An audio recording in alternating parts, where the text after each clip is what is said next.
Olá pessoal do oitavo ano, espero que estejam todos bem. Vamos trabalhar aqui uma explicação para vocês compreenderem melhor a questão dos monômios, certo?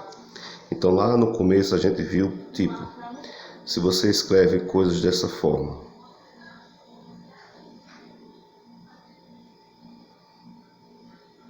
você tem aqui o que se chama de expressão numérica,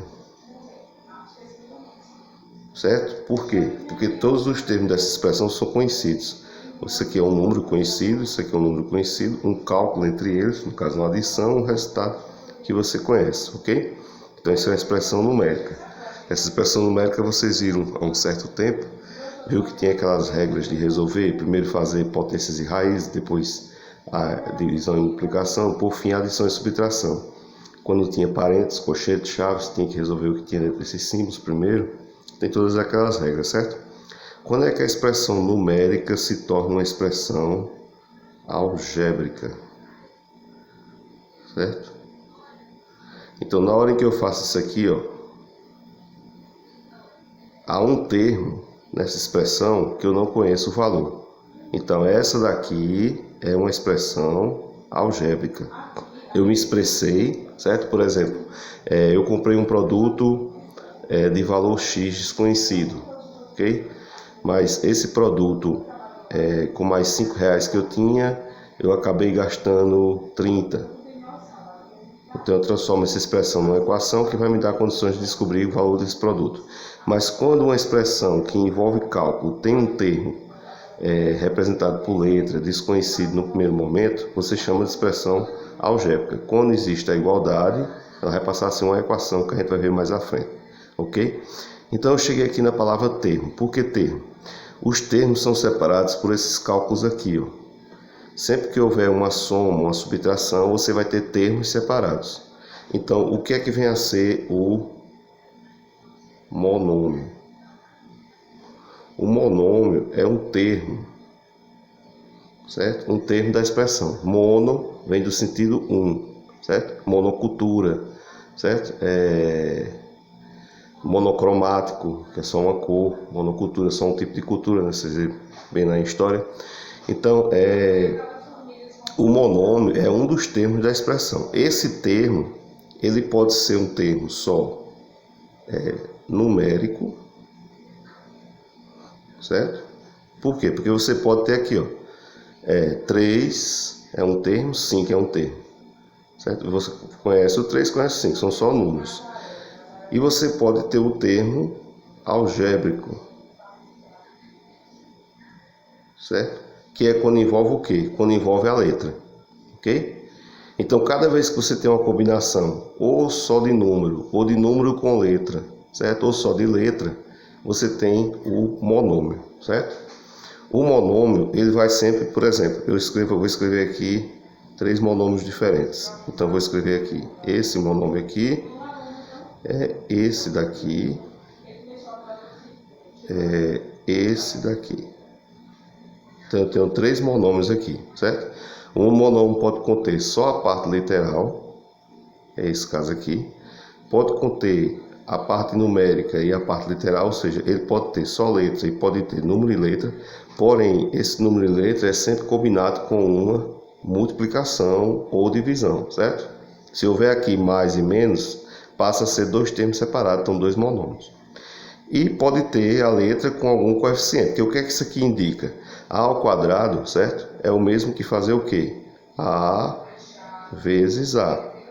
Então, para não escrever dessa forma, a gente sabe que a potência é uma multiplicação de coisas repetidas, né? Isso aqui passa a ser o que chama a base da potência, e o expoente em cima indica quantas repetições tem. Por exemplo, quando você tem x elevado a 3, isso quer dizer que é x vezes x. Para não escrever dessa forma, se escreve x elevado a 3, ok? Então, nessa sequência, o monômio ele pode ter o que se chama de coeficiente.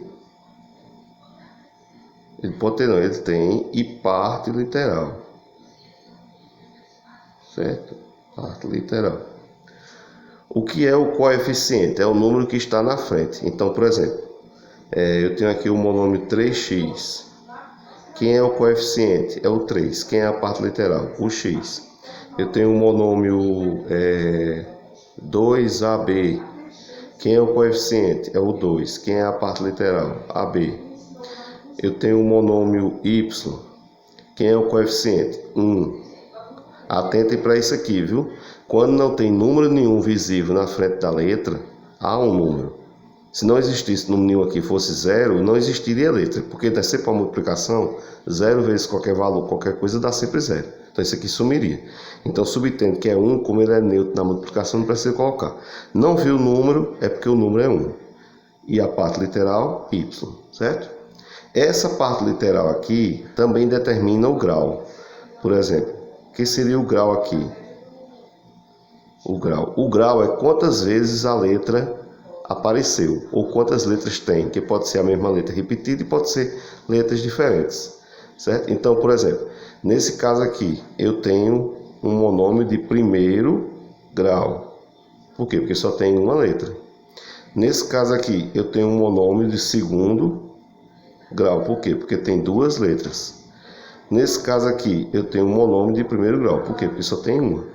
Então, por exemplo, vamos imaginar esses monômios aqui, ó.